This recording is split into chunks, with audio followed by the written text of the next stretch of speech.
Psychology, Esteem, and the Great Beyond. Why do hard scientists poke fun at the research methods of the so-called soft sciences? Is it because psychology studies are lacking the scrutiny of science? Or is it a defense mechanism to compensate for the deficiency of accurate and reliable approaches to test and measure the events occurring in the everyday complexity of human activity? It may very well be either of these cases. Regardless, this paper focuses on 4 real-time issues of society that most scientists, both hard and soft, avoid altogether. Mockery and microaggressions. Prejudice and discrimination are real and present threats to humanity and the dignity of all people. Indeed, from police brutality to terrorism, there are victims of hate crimes, and we must rid our societies of such horrific incidences for us to thrive. While these are problems that we need to address and resolve, there is a culture of those who feed on being victims, using their voices to redirect the more significant underlying problems of injustice and inequality. For example, microaggressions, which was first coined during the 1970s to indicate subtle but clearly racist put-downs directed at Black Americans, have taken a turn. The term microaggression is loaded in its name in that aggression is a fully conscious and direct action. However, by definition, a microaggression can be intentional or not, and depends on whether an individual feels the communication contained hostile, derogatory, or racial slights and insults to target the person or group. For example, I had to defend myself when I uttered the words, "At least you have a home," to a classmate who in fact had a home, unlike myself who was living homeless at that time. The statement was clear, literal, intentional, and warranted. However, the individual construed his meaning and claimed there was some racial implication behind the facts that supported the statement. To me, the abstraction never crossed my mind, and the accusation still offends me. Researchers give the example of a compliment to an African exchange student about his good English speaking skills. However, unbeknownst to the one giving the praise, the exchange student came from a country where English was his first language. Now, if the speaker would have known that, maybe she could have reworded it in a way such as, "You have really picked up American colloquialism." Of course, there could still be someone at the other end shaking his finger, claiming that such words imply a hierarchy of English dialects. Unfortunately, the concept of microaggressions has become a perverse mockery of social psychology. Many of the quasi-researchers publishing about such topics have brought the esteem, scholarship, and overall quality of social science research to a staggering low. Luckily, much of this has been exposed by such hallmark publicity stunts such as the grievance studies hoax, where the researchers were able to publish absurd papers with little to no scientific support in the politically charged academic journals spreading such messages. To uphold the integrity of social sciences means to eliminate the political motives behind the imposters in our field. The conformity conundrum. Conformity is an interesting phenomenon in human cultures. For this reason, it is often a topic for discussion, debate, and investigation. However, the data can sometimes prove challenging to study and interpret.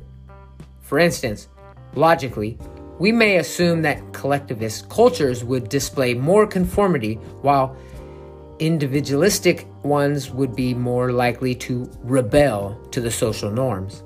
After all, this coordinates with findings on which parents cherish traits in the 2 different types of nations, obedience and independence respectively. Interestingly, conformity has been found in samples from America even at higher rates than in traditionally collectivist countries like Japan. What is the reason for these anomalies? In fact, several factors make research on conformity quite difficult. For one, the very concept of conformity is subject to the phenomenon being studied. For example, research has demonstrated how people from individualist countries try to be different from others as part of their identity. In closer speculation, this action is conforming to a norm of striving to be different. In other words, conforming has a negative connotation, so one is more likely to choose to appear as an individual. One must question if this action is genuinely non-conforming, or instead conforming to a different set of roles than at where a particular study aims. Cause and control. People differ in various ways, many of which are found along a line from one polar extreme to the other. Although everyone exists somewhere along such a spectrum, there are often predictive measures based on cultural influences. For instance, the term locus of control refers to where an individual tends to attribute the origin of one's life's occurrences. In other words, those who lean towards an internal locus of control believe they are in control of their lives. On the other hand, an external locus of control depicts those who believe their life is up to fate. Of course, most humans lie somewhere in between. As cross-cultural psychologists, we are interested in the difference in large samples of individuals from diverse cultures. Research shows individuals from Western countries tend to belong more towards the internal locus of control. After all, we can see how early influences may have an impact on the developing brain from a young age. One can recognize such idioms in Western thinking and expressions such as, "If you want it done right, do it yourself." Accordingly, non-Western countries often embrace a passive existence with nature and social order. Religion and rapport. Culture is multifaceted in its composition. Of many aspects, religion is one, and it may overlap with others. For example, some Jewish people practice Judaism, while others may practice Christianity, Islam, or even Buddhism. Regardless of these differences, one's religious identity refers to one's sense of belonging to that religion and how it pertains to a sense of self to the individual.